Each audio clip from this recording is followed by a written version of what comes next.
And welcome back to Last Time on the Dragon Ball What Ifs. What if the Tournament of Power was a Budokai style tournament? So last off, we left off in round two. Two of the universes had been erased, with universe. One second, which one was it? Ooh, round two. With universe 4, then 10 being erased respectively, which means we have 7, 11, 9 surprisingly is still in there. 2 is still hanging on. And I'm missing 2. 11, 9, 7, 6, 3, and 2. Yeah, those are the. Yeah, those. So moving on. Now that we're into like the final 20 fighters, it's gonna change up a little bit here. So the fights are gonna get bit more detailed to some degree. Now, first up in the next round would be, and between each round, I believe these Grand Prix would be giving like at least a 5-minute hiatus for rest and snacks for the Omni King. But anyway, so we have round one in round one and round three. Round three, fight one. Piara, or Pina, one of the Namekians, the Super Namekians, versus Viara, the robot that Android 17 and 18 kicked out together. Looks kind of like it's got a knight's face. The one that was, excuse me one second. The one that was prided on for having great defensive capabilities. Now, in that fight, it would probably be a little tough just because of the sheer defensive capabilities of them. I mean, 18 and 17 had trouble for a little bit until their infinite energy basically overpowered his defense. But I would go with Pena basically just on the sheer power scale and versatility-wise. Because as far as we know, VR's ability was really strictly defense and physical capabilities. Probably could fire some energy blasts too, but that was his bread and butter. When you combine the meching abilities like stretching your arm, the mouth beams, regeneration, and just overall more actual power, Pina would take the victory in that. Next would be Universe 7's Gohan versus Universe 6's Kaba. Now, it's difficult to say where Kaba ranks compared to, like, say, Gohan in his ultimate form. But if I were to, if Super Saiyan Kaba, which this Kaba in this fight has not hit Super Saiyan 3 yet. He has not hit, Super Saiyan 3. Of course he hasn't. He has not hit Super Saiyan 2 yet. But Kaba versus Gohan, it would probably be a probably decent fight for a while. They'd be trading blows back and forth. He goes Super Saiyan. Gohan would power up enough. Like, suppress Gohan would still be more than a match for Kaba. Kaba would Vegeta would talk about Kaba and the Saiyan Pride and all that, and maybe he would go Super Saiyan. Maybe he'd go Super Saiyan 2. But because, excuse me, he knows if he loses, that's the end of his universe. He goes Super Saiyan 2. Overpowers Gohan for a little bit, but then Gohan just, goes full all out and eliminates Kaba. So Kaba gets knocked out. Then we have the next fight. Jiren versus Toppo. Now let's be clear. As explained by the Grand Priest, you don't hold back. You need to make these fights good for the Omni King, because otherwise, that's the whole point of this. Granted, Toppo's not going to go full. Toppo and Jiren both know Toppo won't go use his God of Destruction powers. He's just not going to do that. It just wouldn't make sense. But that doesn't mean that they won't at least give a good show. Toppo will pretty much go all out without doing that. And that would at least give Jiren a solid work. I think because I think God of Destruction Toppo, he's not stronger than Jiren. We know he's not stronger than Jiren. But he would definitely be giving Jiren a solid match. He would be giving him a solid match. And, Jiren would be not taxed or anything, but, he'd be like, all right, I had a good fight. I even took a little brush of damage, get a little scrape out of there. It's like, all right, good fight, Toppo, good fight. Even though he'd be like, all right, Toppo, is that the best you had? Whatever. Next fight I had up. Saying, remember, I did this all randomly. I went with number generators and assigned everyone a number, did it randomly, and I made sure that the way the brackets work, that's how they work. So, universe to universe again. Vegeta versus Frieza. Oh yeah.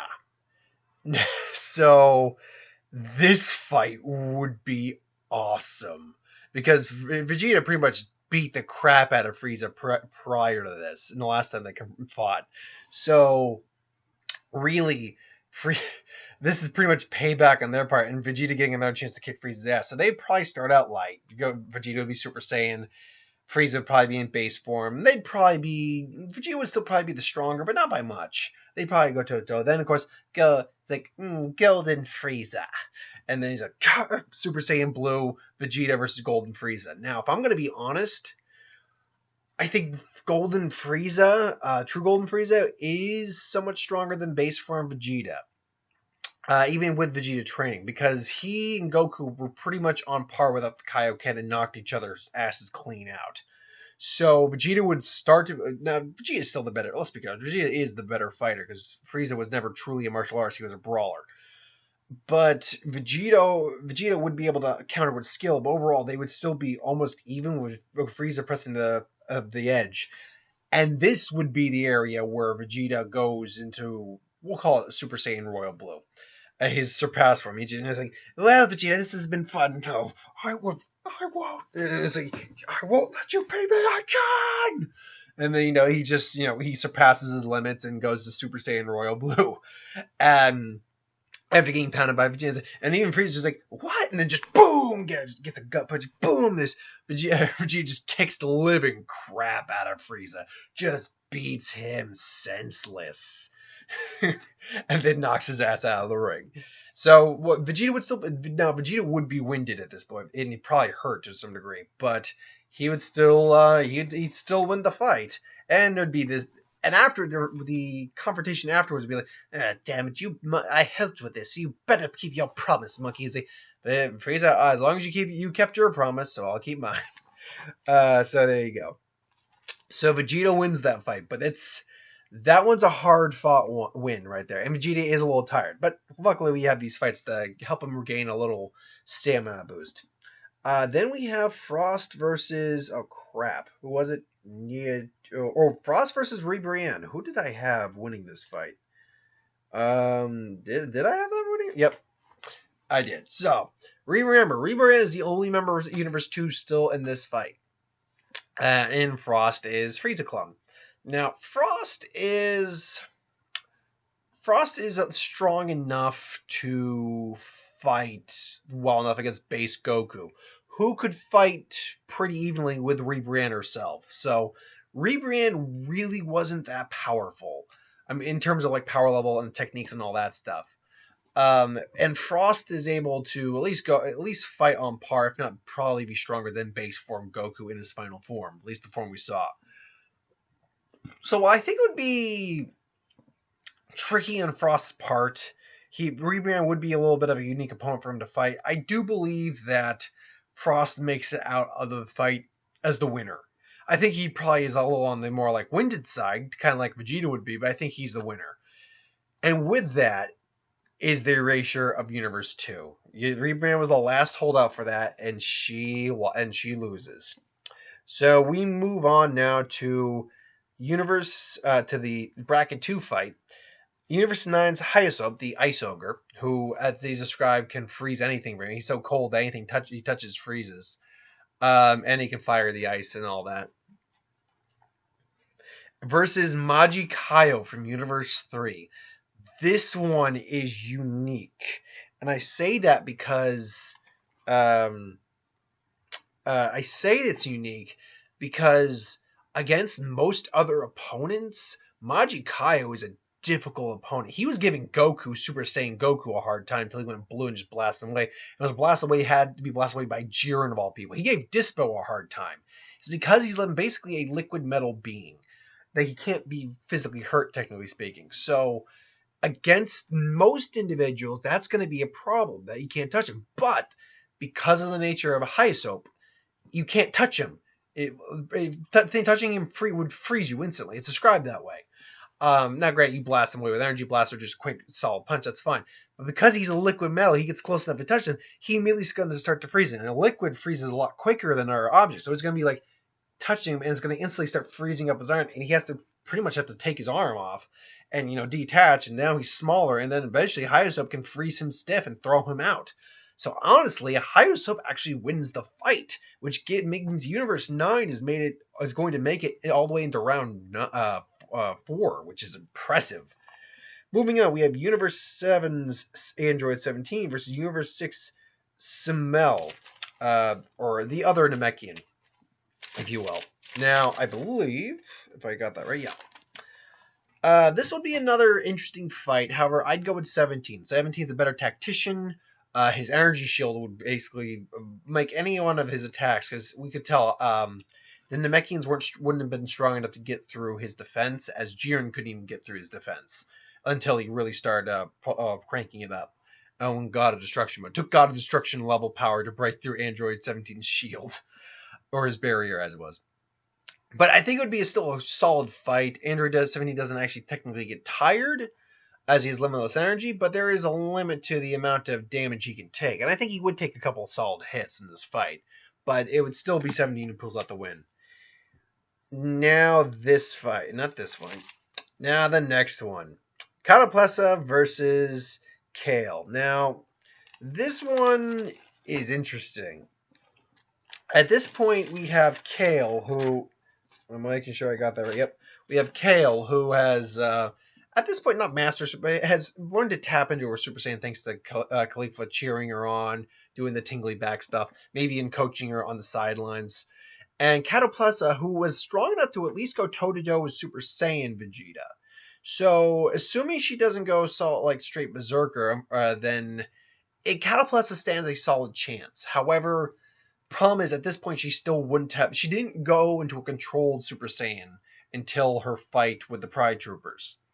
So, granted, the Muto Chenjo would definitely give Kale some problems for a little bit.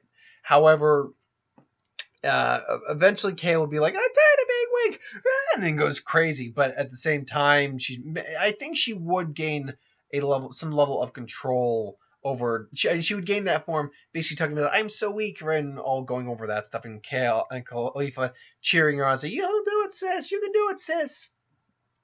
So eventually, even though Cataplessa is basically hammering it home to her, she eventually goes in that perfected Super Saiyan, and they go toe-to-toe. Now, Cataplessa still holds his own for a little bit. Like, the power form that still is able to hurt, and then she just smacks him around. Speed form is able to outmatch her, and then the Ultra form, I think, is like a combo of the two. But overall, I do think Kale will take the victory in that. She takes the V. And, just smashes him through and wins. So, Universe 6... which unfortunately marks the end of Universe 3. Universe 6 wins that, but Universe 3 goes bye-bye. Squeesh!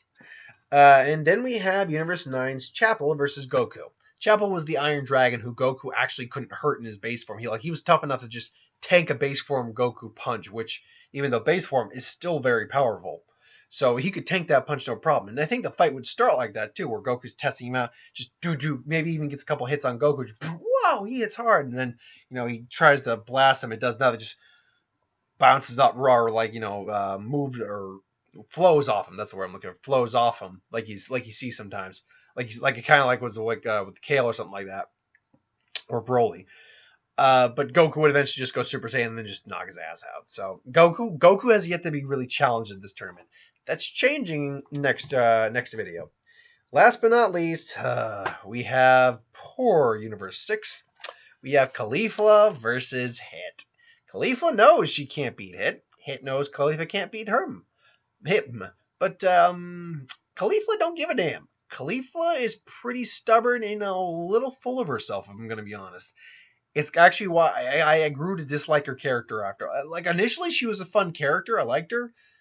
But, lines like, aren't you afraid? Of course I'm afraid of my own untapped potential. It's like, really? You just saw Jiren and Goku fight. You just saw Goku reach a state no one's ever reached besides some of the gods. Jiren's got power beyond a god of destruction. You don't have that level of power right now, and you got the balls to say this. Oh yeah, I've got so much untapped potential, they can't touch this. Really? Ugh. Point being, she would try, and she would fail miserably, because this would not be the first time. First off, it wouldn't be the first time that hit had gone up against a Super Saiyan at all. So it's not like he's inexperienced against them either. And Caulifla is compared to Goku or Vegeta is just a novice. So yeah, she's a brawler as was described. She's not a martial artist. So yeah, Caulifla gets knocked out, and that's gonna trigger Kale a bit. You know, she's gonna know that they had to, but that's gonna trigger Kale a bit. So at the end of the day, where do we stand? Well, Universe 11 only has one fighter left, as does Universe 9.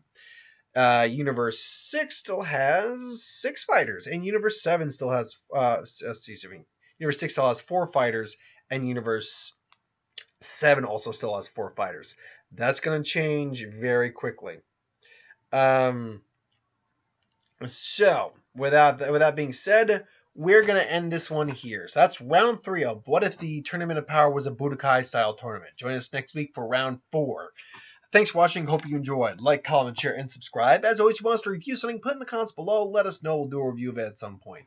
Ideas for who would win, Star Wars, superhero, magic, what if, anything I do on the channel. Put that in the comments below as well. I'll get to that at some point. This week will be a quiet place. The Who Would Wins will continue up until Wednesday, and then I'm done for the rest of the week. Trying to think if I got anything else planned. Depending if the spoilers really start up this week, Dominario spoilers will be what I'm tackling this week. A Quiet Place, as I said. Probably Blockers the following week, and then Rampage. Again, box office. I won't do the power. I don't think I'll probably start the power level videos up, not next week, or not this week, but the following week. I don't have much else to talk about this, other than that, but that's still a lot. So, you know, keep your eyes out for those. Thanks for watching, and I'll see you.